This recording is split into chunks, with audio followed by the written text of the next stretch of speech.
Assalamualaikum warahmatullahi wabarakatuh. Halo semuanya, nama saya Gustia Permanasari dengan NIM 221570. Program studi manajemen dari kelas RA4 dari semester 3. Jadi di video ini aku buat dan diposting untuk memenuhi syarat penilaian ujian akhir semester mata kuliah komunikasi bisnis dengan dosen pengampu Muhammad Teguh Setiadi. Semoga video ini bermanfaat bagi yang menonton. Di sini saya sudah merangkum materi-materi perkuliahan komunikasi bisnis dari awal perkuliahan hingga akhir perkuliahan di semester 3. Baik, akan saya lanjutkan untuk memaparkan hasil apa saja yang telah saya pelajari di mata kuliah komunikasi bisnis ini. Jadi di materi pertama itu ada pengertian komunikasi, mencakup pengertian komunikasi, proses komunikasi, dan yang ketiga komunikasi bisnis. Yang pertama komunikasi. Komunikasi itu berasal dari kata Latin komunis, communico, communication yang berarti sama. Pengertian sama tekanannya adalah sama antara apa yang disampaikan dengan apa yang diterima. Yang kedua, proses komunikasi. Komunikasi itu melibatkan komunikator sebagai pengirim pesan yang menyampaikan pesan melalui media yang disampaikan kepada penerima. Dalam proses penyampaian pesan, ini mungkin saja terjadi pertukaran pikiran atau umpan balik. Jadi, proses ini tuh bisa dilakukan berulang-ulang bila audiensnya belum memahami materi secara tuntas. Selanjutnya itu ada komunikasi bisnis. Komunikasi bisnis itu adalah interaksi yang terjadi antara pelaku-pelaku bisnis komunikasi. Itu juga bisa terjadi antara pedagang dan pembeli, antara perusahaan dan langganan, antara bank dan nasabah. Selanjutnya, materi yang kedua. Itu ada model dan cakupan komunikasi. Mencakup materi model ekonomi, yang kedua unsur komunikasi, yang ketiga teknik komunikasi. Yang pertama, model komunikasi adalah sebuah representasi matematis atau grafis dari hubungan ekonomi antara berbagai variabel yang digunakan untuk menganalisis atau meramalkan perilaku ekonomi. Cakupan ekonomi merujuk pada ruang lingkup analisis atau wilayah yang dicakup oleh model ekonomi tersebut. Yang kedua, yaitu unsur komunikasi. Unsur komunikasi itu adalah komunikan, pesan, media, penerima, dan umpan balik. Ketiga, teknik dalam berkomunikasi. Itu meliputi teknik informatif, persuasif, instruktif, dan humanis. Metodenya bisa menggunakan saluran jurnalisme, hubungan masyarakat, iklan, reklame, buku-buku, atau yang lebih dahsyatnya lagi kalau sudah menggunakan metode perang urat syaraf. Materi ketiga, yaitu tujuan komunikasi. Di dalam tujuan komunikasi itu mencakup yang pertama ada tujuan komunikasi, yang kedua umpan balik dalam komunikasi, yang ketiga kesalahpahaman dalam komunikasi, yang keempat memperbaiki komunikasi dalam organisasi. A. Tujuan komunikasi bukan hanya informatif atau sebagai cara penyampaian pesan, tapi juga menjadi salah satu bentuk dalam menjalin hubungan, baik individual, dalam kelompok, ataupun organisasi. Yang kedua, umpan balik dalam komunikasi adalah sebuah informasi yang diterima sebagai hasil respons terhadap informasi yang telah dikirimkan sebelumnya. Yang ketiga, kesalahpahaman muncul apabila masing-masing individu memiliki pemahaman dan persepsi yang berbeda dan tidak mampu menyamakan persepsi masing-masing.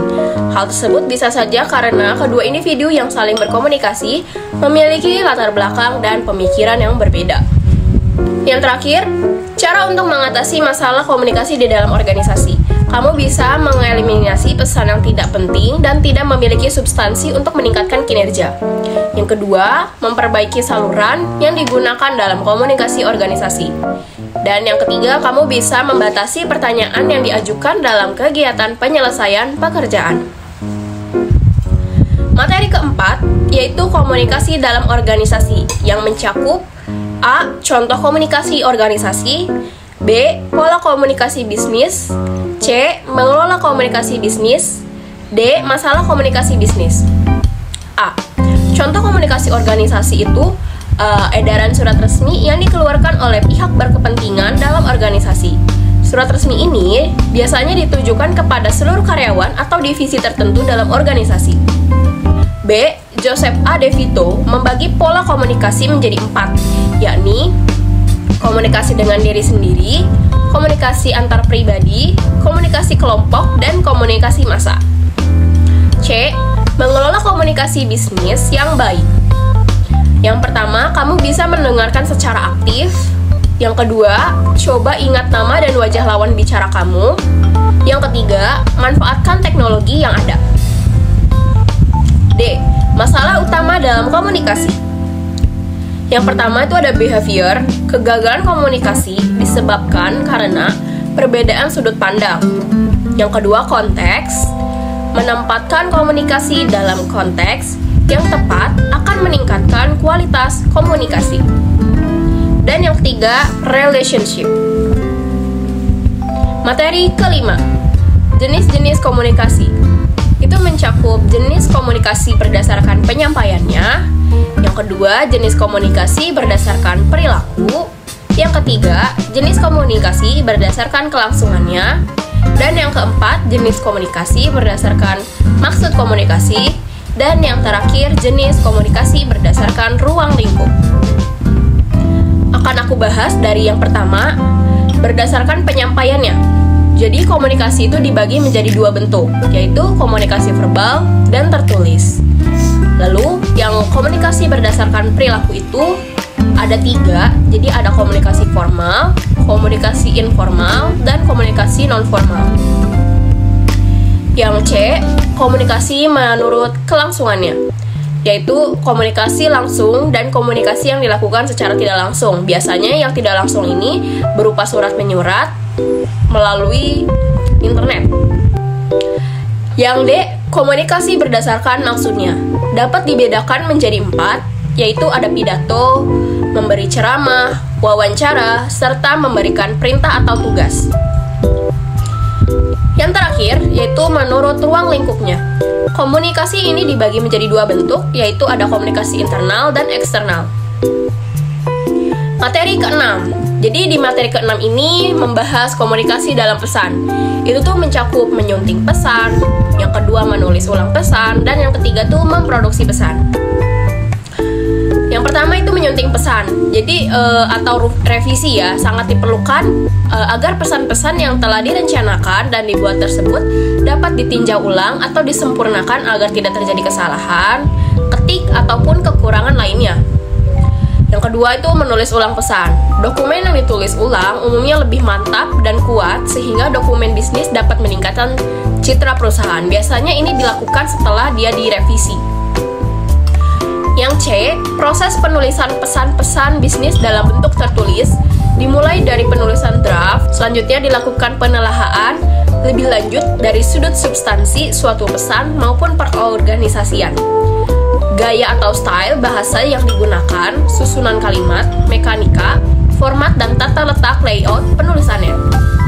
Selanjutnya materi yang ke-7 itu tuh membahas tentang efektivitas dan hambatan komunikasi. Dalam materi ke-7 ini itu tuh mencakup efektivitas komunikasi, terus juga mencakup komunikasi verbal dan non-verbal. Yang pertama akan aku bahas efektivitas komunikasi. Jadi komunikasi itu efektif terjadi apabila pesan yang diberitahukan ke komunikator dapat diterima dengan baik atau sama oleh komunikan, sehingga tidak terjadi salah persepsi. Selanjutnya, komunikasi verbal. Komunikasi verbal itu komunikasi secara tertulis dan lisan. Komunikasi nonverbal yaitu merupakan komunikasi yang diungkapkan melalui sesuatu yang digunakan, komunikasi lewat gerak tubuh, memberikan tanda, dan komunikasi yang dimunculkan dari media bahasa dan gerakan. Selanjutnya akan dilanjut ke materi ke-8, yaitu membahas tentang komunikasi lintas budaya. Materi ini tuh mencakup, pertama ada pengertian budaya, kedua pengertian komunikasi antar budaya, dan yang ketiga itu alasan dan pentingnya mempelajari komunikasi antar budaya, dan yang terakhir hambatan komunikasi antar budaya. Yang pertama, budaya sendiri itu adalah segala daya dari budi, yakni cipta dan rasa dan karsa. Terus, komunikasi antar budaya itu adalah komunikasi yang terjadi di antara orang-orang yang memiliki kebudayaan yang berbeda, bisa beda ras, etnik, atau sosial ekonomi. Yang ketiga, alasan dan pentingnya mempelajari komunikasi antar budaya. Jadi, agar mampu menghadapi berbagai keberagaman yang ada di Indonesia ya, terutama karena kan di Indonesia itu sangat beragam sekali suku dan adat budaya yang ada di sini. Jadi kita tuh harus bisa mempelajari komunikasi antar budaya itu. Jadi baik yang ada di dalam lingkup individu, kelompok maupun masyarakat global. Yang terakhir itu penghambat komunikasi antar budaya bisa mengenai perbedaan bahasa, terus kesalahpahaman juga antara nonverbal seperti gestur tubuh, suara, dan sebagainya. Serta dalam persepsi mereka dalam menilai masing-masing kedua suku tersebut. Oke, kita lanjut ke materi ke-9, yaitu etika komunikasi bisnis melalui teknologi. Materi ini itu mencakup yang pertama, etika komunikasi di dalam teknologi. Yang kedua, peran teknologi informasi melalui internet dalam komunikasi bisnis. Yang pertama akan aku bahas yaitu etika komunikasi melalui teknologi. Jadi, etika komunikasi melalui teknologi ini memanfaatkan fasilitas teknologi dengan baik dan benar. Jadi, tidak masuk atau mengunjungi laman-laman ilegal, juga tidak membocorkan informasi orang lain. Yang kedua, ada peran teknologi informasi melalui internet di dalam komunikasi bisnis untuk pertukaran informasi, katalog produk, media promosi, surat elektronik, bulletin boards, kuesioner elektronik, dan mailing list. Kita lanjut ke materi 10, itu tuh membahas komunikasi melalui surat bisnis. Hal ini mencakup pengertian presentasi dan retorika, kemudian juga tahap-tahap dalam presentasi. Pertama, aku akan membahas pengertian presentasi dan retorika dulu. Pengertian presentasi sendiri ialah berbicara atau berkomunikasi di hadapan orang banyak untuk menyampaikan suatu gagasan, ide, materi, dan sebagai narasumber. Kalau retorika sendiri itu seni dalam menggunakan bahasa untuk mempengaruhi pendengar atau pembaca. Selanjutnya itu ada tahap-tahap presentasi. Jadi kalau kalian mau presentasi, tahap-tahapnya itu yang pertama kalian bisa pilih topik presentasi. Yang kedua, kenali kebutuhan audiensnya. Yang ketiga, tentukan tujuan presentasi, untuk apa. Dan yang keempat, tentukan pesan yang utama dalam presentasi yang akan kamu sampaikan. Dan yang terakhir, susun isi presentasi. Kita lanjut ke materi yang ke-11. Jadi di dalam materi ke-11 ini membahas tentang komunikasi melalui surat bisnis. Hal itu mencakup yang pertama ada pengertian surat bisnis, yang kedua ada tujuan surat bisnis, dan yang ketiga bentuk atau contoh surat bisnis. Aku akan membahas dari yang pertama yaitu pengertian surat bisnis. Surat bisnis itu adalah salah satu metode komunikasi tertulis yang sering dilakukan dalam dunia bisnis. Terus yang kedua, untuk tujuan penulisan surat bisnis ini tuh beragam, mulai dari pemberian informasi atau pernyataan, atau pengajuan pertanyaan, kesepakatan, undangan, dan lain-lain. Yang terakhir itu contoh dari surat bisnis. Contoh dari surat bisnis ini adalah kayak contoh surat perkenalan, surat penawaran, surat pesanan, surat balasan pesanan, suratan konfirmasi pesanan, dan surat pengiriman barang atau surat tagihan. Kita lanjut ke materi yang terakhir yaitu materi ke-12 di akhir perkuliahan ya. Di materi ke-12 ini membahas pengertian proposal. Dalam pengertian proposal ini tuh mencakup ada pengertian proposal, macam-macam dan fungsi proposal. Yang ketiga ada pengertian laporan, dan yang terakhir itu ada fungsi laporan. Di sini aku akan membahas untuk pengertian proposal dulu ya.